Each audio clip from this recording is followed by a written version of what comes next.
Something that's similar to silence is changing your tone of voice.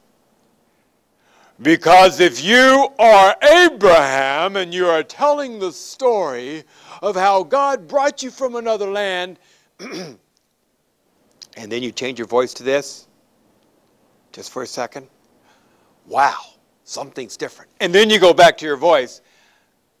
That may be all is necessary. Because if God brought you to another land, wait a minute. Okay, good. Thank you for listening. then you can come right back into character And people know that you mean business. Now, it's best that you do not interrupt your presentation like that at all. So a technique is, one technique does not involve your own skills, but the skills of the team, because you need to remind the shepherds that their role is to sit amongst their children, and that any child who's having a difficulty with staying focused gets a little tap, or you sit right next to that child, and make sure that those children don't sit next to other kids that they have a hard time keeping their hands off of and goofing around, right? Now, you know, we were all there once. We all know how easy it is to do that. One of the things that is going to help perhaps as much as anything is this. Under no circumstances talk your kids to death. Don't talk too long. Don't let the presentations last too long. You're probably getting tired of listening to me right now, and it's a lot easier to turn around and talk to your friend there. Yeah. But here's what you can do to help that. What helps the kids stay connected is that in your presentation, we'll talk about that when we talk about the different presentation and storytelling formats, but the kids themselves are going to be part of your participation. And when that's happening, they are right there with you, and then they like to pay attention. They're not passive.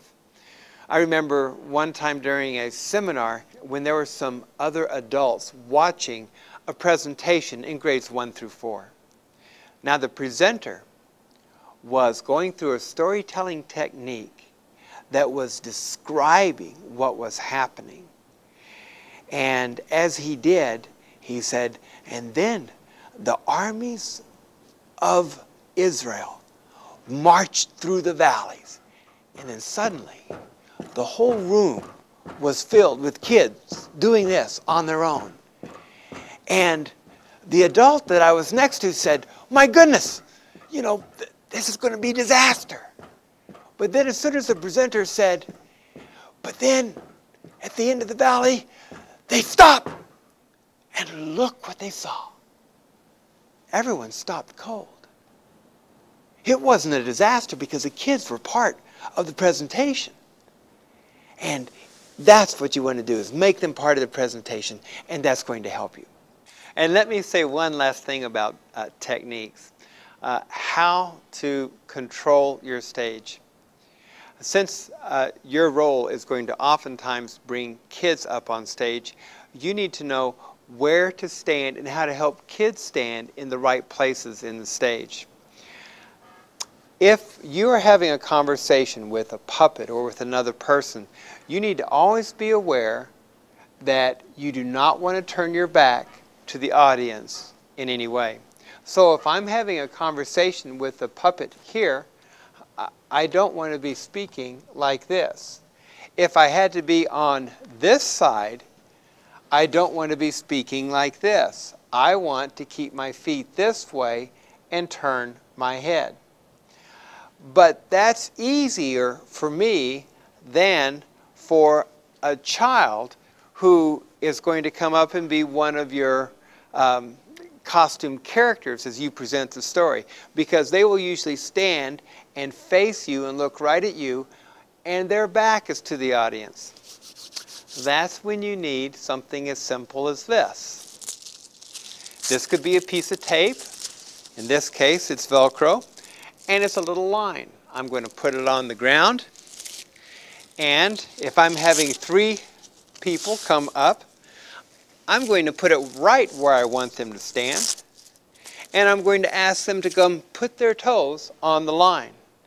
When their toes are on the line, I can move around them and I can talk to them this way or that way, but the entire audience sees their entire interaction. By the way, just a little bit of history. Have you ever heard the phrase being upstaged? It comes from this technique, because if there's a person standing right here, and if I step back to have a conversation, this is in the upstage direction, just like that is stage right, stage left. This is upstage, that's downstage. And I've moved back. What does it force that person to do to have a conversation with me? It must turn, or that person must turn, and turning their back to the audience means that I am in a stronger position than this person. So don't upstage your other characters, or especially kids that come to be part of the drama. Techniques. Make a strong entrance, make your expectations clear, keep crowd control, use your team to have that, and involve the audience. And now you're ready to start putting that to use as you give your presentation.